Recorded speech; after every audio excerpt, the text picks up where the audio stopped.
When they told the stories of him robbing the rich to give to the poor, then they meant that Jesse James was one of them.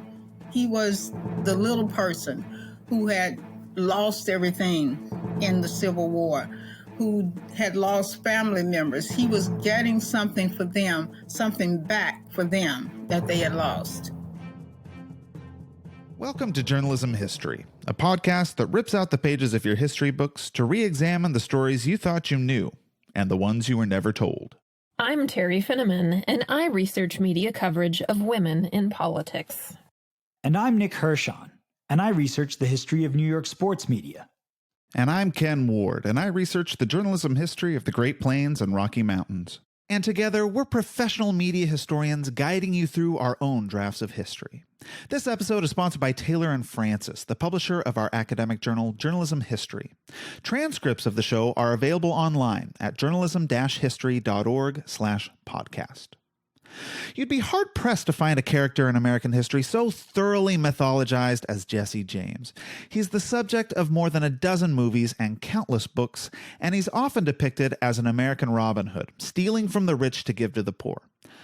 Of course, this is despite any evidence that James was anything other than a clever but brutally violent criminal.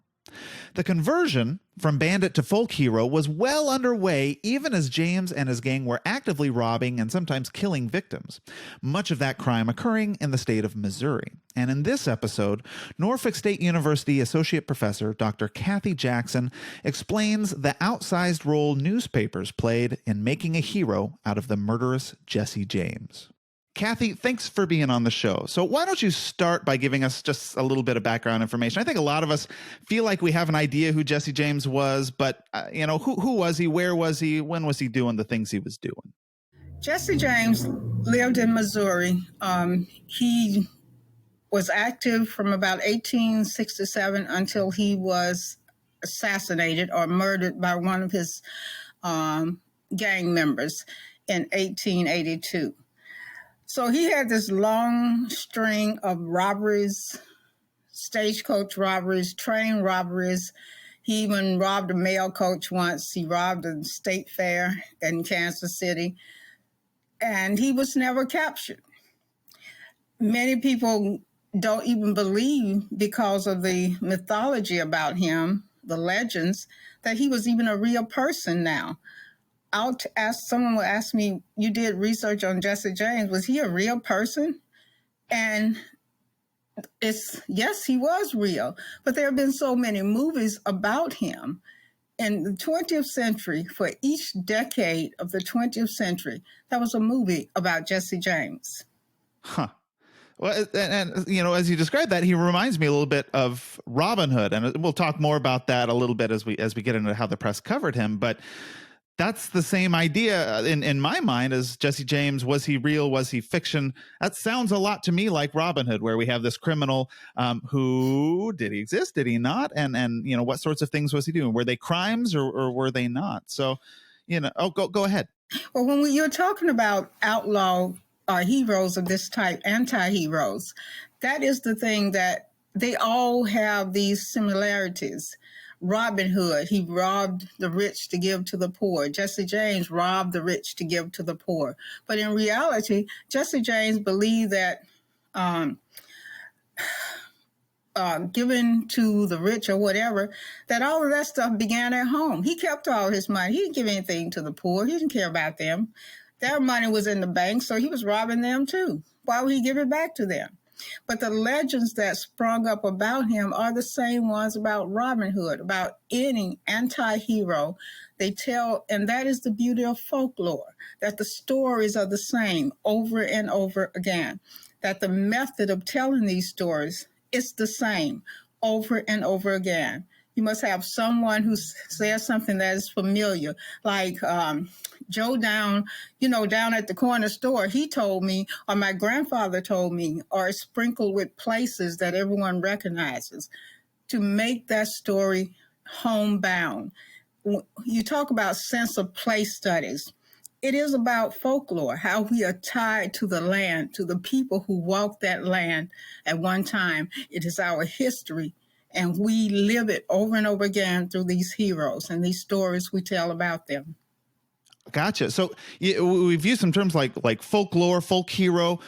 What is it about a folk hero that makes them a folk hero? You talked about that sense of place and this connection to place. Why is that so important, and how does that factor into that overall definition? In the case of Jesse James, we need folk heroes. They needed a hero in the time of the Civil War. Missouri was very unique in the Civil War in that it was divided. At one time in the beginning, Missouri had two governments, one Union, one Confederate. Until the Union troops ran the Confederates out, they went down south to Arkansas somewhere where they stayed the rest of the war. But citizen, neighbor was divided against neighbor. You didn't know who you could trust. It wasn't like this Mason-Dixon line. That didn't occur in Missouri. And so it was even more devastated because you didn't know whose side anyone was on. And after the war, they just really felt betrayed by everything. So how does that lead to, or how does the press cover that, right? So we have these crimes, and you've noted already that how the press covered these crimes is very different from what he actually did. So where does the difference lie? What is it that he did then, and what did the press say that he did? The press covered all of his crimes. You have to remember that even though this was in the 19th century, they still recognized a good story. If you parallel that to what we call news values, prominence, proximity, unusualness, all of these things were there in the Jesse James story. He was someone that everyone knew. He became their hero because in the times of crisis, people who study folklore, sociologists, they understand that you need someone that you can say, this person speaks for us. When they told the stories of him robbing the rich to give to the poor, then they meant that Jesse James was one of them.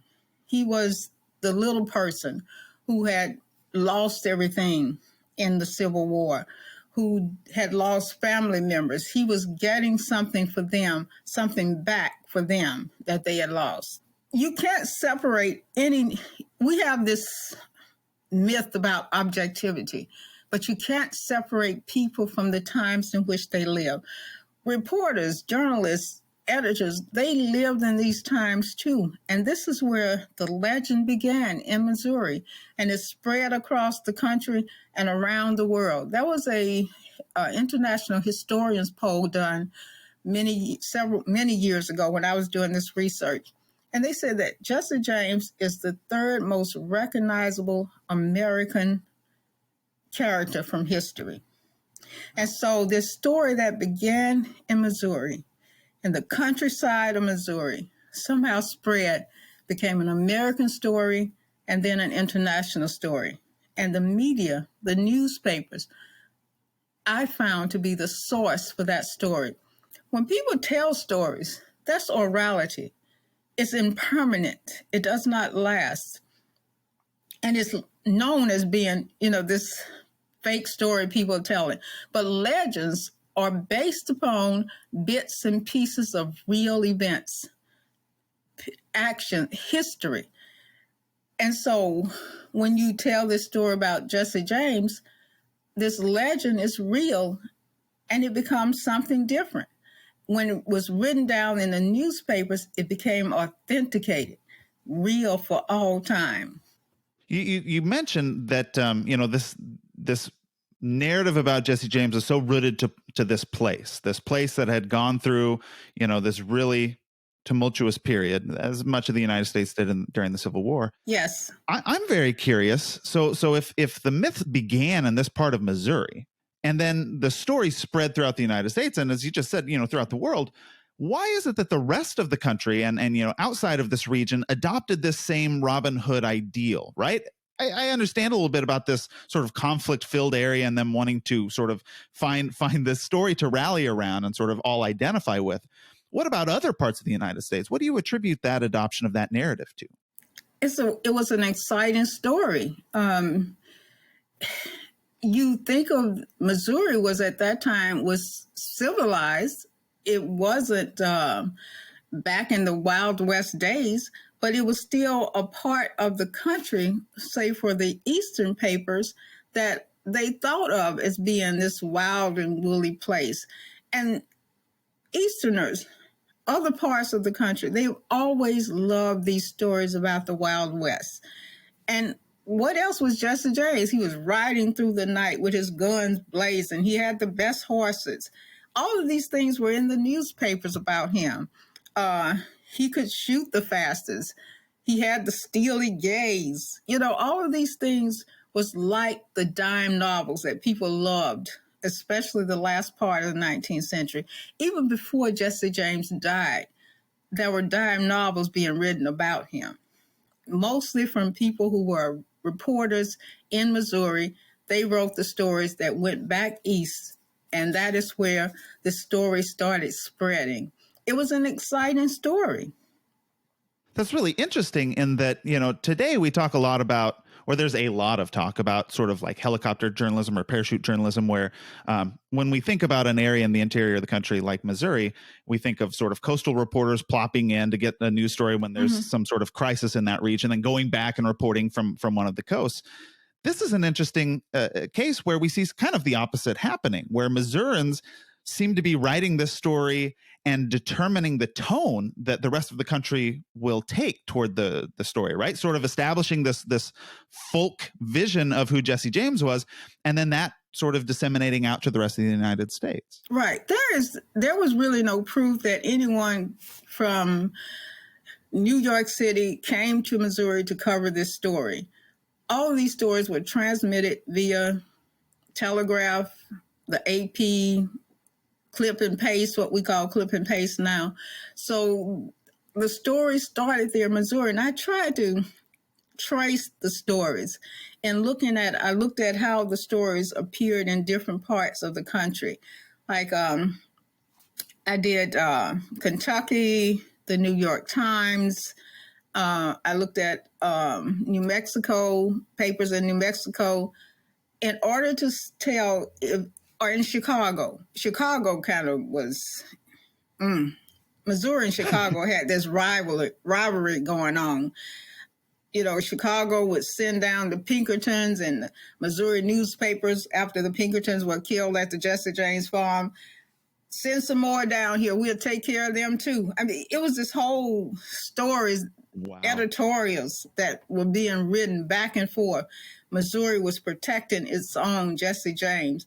Kentucky, where his family came from when they moved to Missouri. They're originally from Virginia, but they moved to Kentucky and then they moved to Missouri. So the Kentuckians were in on the story too. And he robbed like 2 banks in Kentucky. So, they wanted to be part of the story.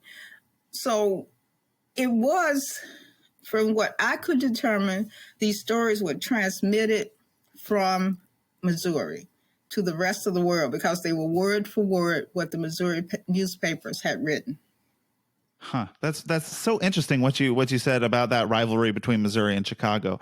And I wonder how much of the way then, with the Missourians sort of writing the first draft of the story, it sounds like the main draft, if other people are just picking it up over the wire or something like that, sort of that defensiveness that they seem to take. I wonder if that factored into the way that they told this story and some of the motifs that they chose when it came to sort of, I don't know, they were reluctant to put out a bad image of themselves with Jesse James. It was almost like, sort of, they were saying, okay, we understand that this is a criminal, but it's not all bad or something like that, right? Knowing that other places like Chicago or somewhere like that is going to be judging Missouri and what's going on in those places.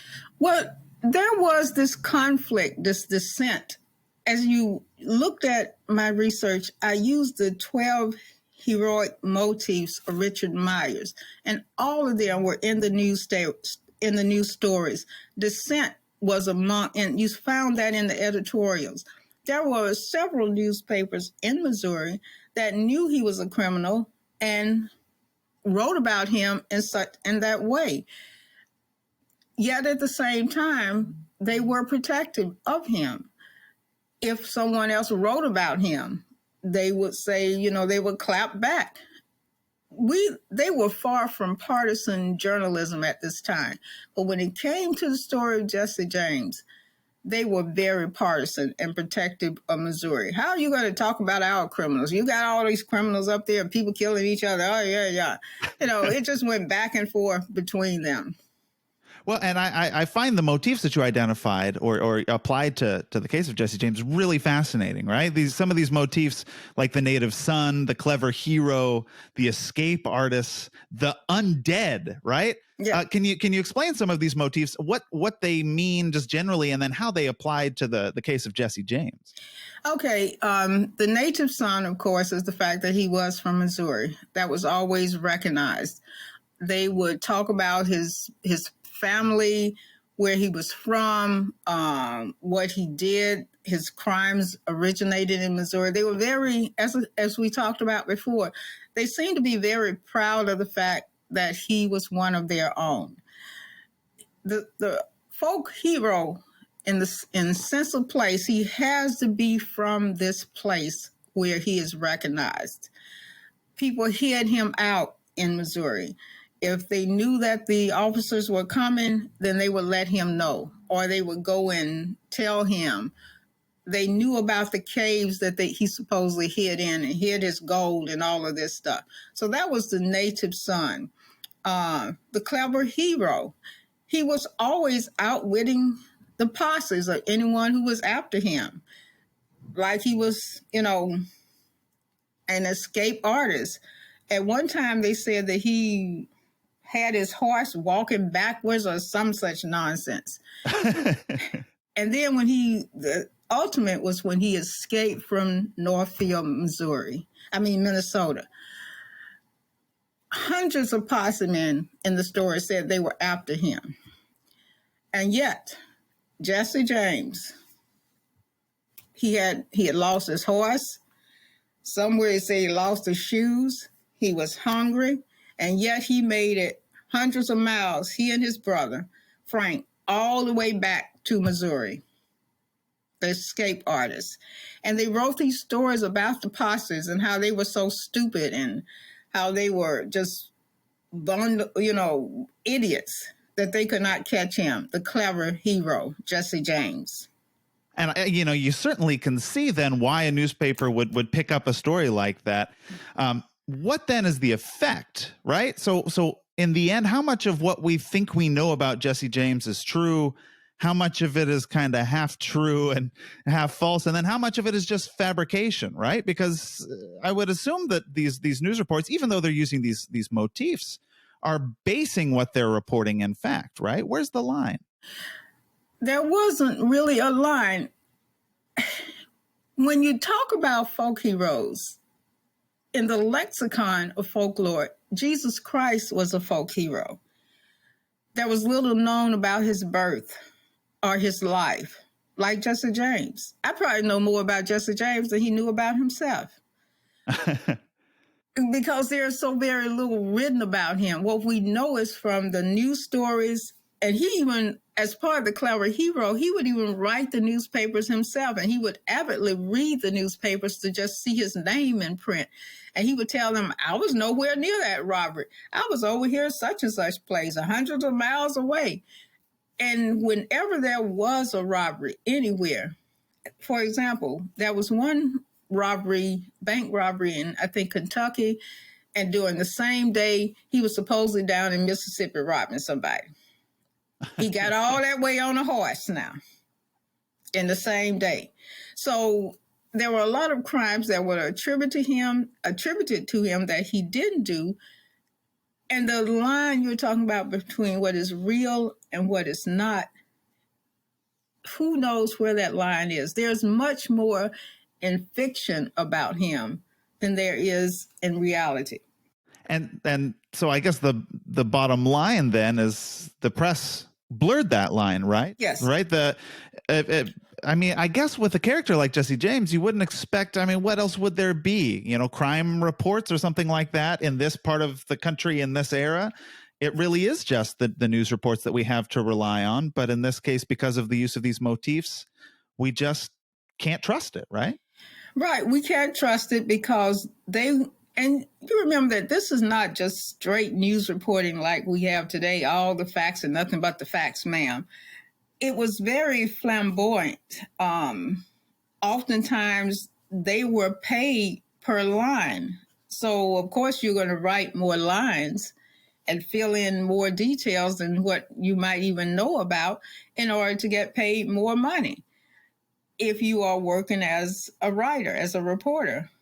So they put more in these stories perhaps than what was there. They listened to what people told them, which is the basis of folklore. There is a famous folklorist, Richard Dawson, who said that orality, as I said before, is impermanent. But when print and orality meet, that's where you have the popular folklore, the popular legend about someone. And this is where it met in the press. When they did the first major movie about Jesse James in the 1930s, they used the newspapers in order to write that script. Well, so I guess I did have one more question related to Jesse that I wanted to ask you, but I think you've answered it already. I just want to hear it definitively. If we're trying to understand Jesse James as a hero or a villain, with all of your research that you've done on this, what is he, hero or villain? He is a villain. He was probably, a sociopath. He would kill people. He didn't really care who he killed. He would rob anyone. It didn't matter to him. And from what I can understand, he kind of liked his reputation of being a murderer. When you asked me before about the undead motif, and that is that he didn't die. Supposedly there was a doppelganger or someone who took his place, and he lived on, and he moved to Texas and had a whole different family. By the way, he married his first cousin, Zerelda. So he had another family in Texas. And I would like to go back why I started on this story when I was in grad school at Missouri. Because the year that I was there, they were digging up Jesse for the third time. They had moved his body. His mother had his body moved because people kept chipping away at his stone. And so she put it in the backyard, and then she started charging people to come in and see the grave. And she would charge them to get a pebble from the grave. But then they dug him up to authenticate that this was Jesse James actually in the grave. And DNA testing proved that he was 99% something, 98 or something like that it was Jesse. So when they were digging him up, there were reporters from around the world over 100 years later for this event to find out if this was Jesse James. What was so fascinating about this man, and why do we still care? Well, and that I think is an important question to ask. Like, are there lessons that either journalists should take away from all of this, or media historians on the other side should take away from the research that you've done here on this really fascinating story about Jesse James? In reading about Jesse, if someone says that they're a serious researcher and they're doing this story about Jesse James, they will always make this difference. Say that the legend, according to the legend, when they're talking about what is fake, but then they will say according to newspapers to denote what is real. There is nothing real in the newspapers about Jesse James, other than the fact he lived, he died, he robbed, he stole. I mean, he robbed trains, banks, whatever. And that's what's real about Jesse James. All this other stuff that well, let me say this. When they say that he was a clever hero, and this is the story that's told over and over again, it was really in the newspapers, it was in some of his obituaries, that there was a widow, and he was in her home eating dinner or whatever, and she told him that the bank was coming to repossess her home because she couldn't pay. So Jesse gives her some of his bank money to pay off the mortgage. And then the banker comes and he's surprised, but he gives her the mortgage. And then Jesse is waiting in the bushes. So he robs the banker and gets his money back. It's the same story they tell about Robin Hood. Mm-hmm. That he did these same things. So the same stories are applied over and over again. It did not happen. Uh-huh. When I'm sorry. I was going to say we're running short on time, but I did want to ask that one last question that we like to ask all of our guests on this show. And that is, in your estimation, why does journalism history matter? It matters because it's the same story that's being told over and over again. The facts, what is happening to us now with politics, etc., it is nothing new. This hyper-partisan behavior between, say, Fox News and Newsmax and OMN and CNN, it is nothing new. It has happened before. We've had politicians who were just as crooked as our last president and his administration. The stories are there, and we realize that if we read them, that we shouldn't be surprised at anything. What is happening now has happened before. Journalism history really is that first draft of history. But it tells us of the people who lived in those times, how they felt, how these events impacted them. If we look beneath the words, we can see this story, not just the story of this country, but the story of the people who recorded this country for us. This history that we tell now is nothing new. And journalism history tells us that, lets us know that we are not alone in these times. We survived them before, and we will survive them now. That's an excellent sentiment to close on. So, Kathy, I appreciate you being on the show, and I thank you for this really fascinating conversation. Thank you for having me. Well, that's it for this episode. Thank you for tuning in, and be sure to subscribe to our podcast. You can also follow us on Twitter at JHistoryJournal. That's all one word. Until next time, I'm your host, Ken Ward, signing off with the words of Edward R. Murrow. Good night and good luck.